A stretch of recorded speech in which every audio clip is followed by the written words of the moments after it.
Alright, what is up YT? It's Andy Brown DT. Welcome back to the channel. Another investment video coming out. We got a 9-10 roster update, so 9 days away, getting closer and closer by the minute.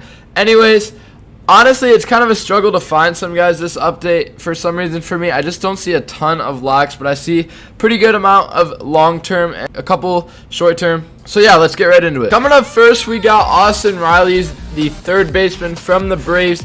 This guy has been super hot, just like the Braves. I mean, the Braves have been playing super good recently. This guy has been on another level, helping them carry them to those victories. In his last 30, he's hitting 355, which is absolutely insane. Last 15, he's hitting 393. And then last 7, he's at 444 average, 464 on base, and almost a 600 slugging. This guy's just killing the ball. I mean, on the year, he is hitting 305, which is way better than his career. This guy is just seeing the ball really good this year. And right now, he's just been super hot. And I think right now is a good time to invest as the week is starting to come faster and faster. I mean, we still are over a week out, but you can get him for about 700 or less right now, so you can still make a pretty solid 300 profit. I think this guy's almost a guaranteed lock to go up. Coming up second, we got Tyler Naquin, who has diamond fielding and bronze hitting, which is pretty important to note. I miss him on the Indians a ton. He was super good here. Honestly, I wish we did not get rid of him. But yeah, his hitting stats are pretty trash, as you can see, like his contact versus lefties and power versus lefties. He's going for very cheap right now too, very cheap, and he's hitting really good recently. I mean, his last 30, he's got 347. Last 15, he was hitting 412. Been climbing down a little bit, down to 318, but still very solid for him. 375 on base, almost a 550 slugging. Absolutely really good there. 1 home run in his last 7. He had 5 in his last 15, which is very impressive. But yeah, I think this guy could be more of a long-term maybe, but I mean, for 200, it's a very good buy. You could definitely make a ton off this guy. I could even see him going up. He just stays hot, maybe gets a little bit better versus lefties. I definitely see him getting a boost. Coming up third, our first gold to diamond, I got Kyle Tucker from the Houston Astros. This guy is still a very good buy. Obviously, as you can see, you can get him for about 3,000, and he will go to 5K if he does get it. I think he has a super good chance. He's back from the IL, which is why he has not gone the last one, and I was thinking maybe he won't be as good, but no, he came back off the IL and has just been insane. He's hitting 417, 400 on base percent. Not really, I don't know how his on base is lower than his average, but anyways, he's got 10 hits in his last 7, very good, 2 RBIs. This guy's just been seeing the ball really well.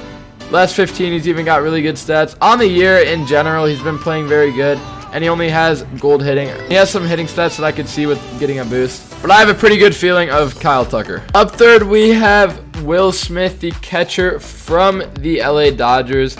This guy is going for quick sell value right now, which is a really good time to buy him, and I don't think he will get diamond, honestly, this update, but I think in a few updates, if he keeps hitting like he is up, he's definitely going to. He's super underrated this year in general. 270 average, 375 on base, but recently he's been super hot. I mean, last 7, he's hitting 346. He's got 4 home runs in his last 7. Slugging is at 808, through the roof. I'm sure his OPS is also through the roof.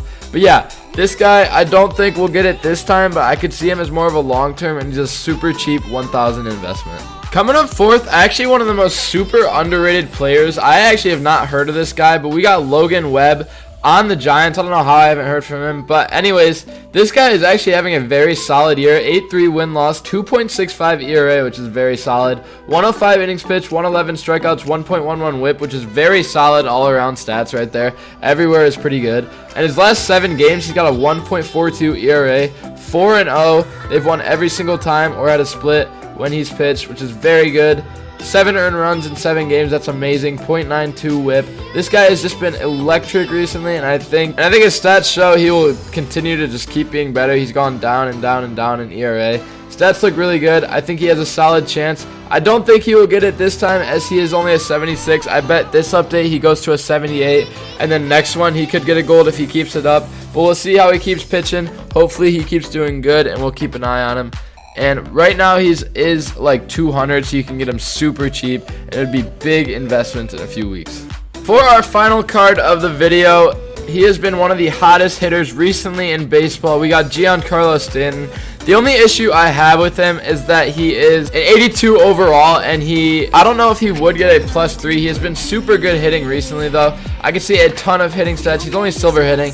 I could see a ton of stats that could get a boost. He's been hitting 333 in his last 7, 353 in his last 15, 393 on base percent. His slugging has been through the roof. He has 9 hits in his last 7. 4 of those were home runs, 7 RBIs.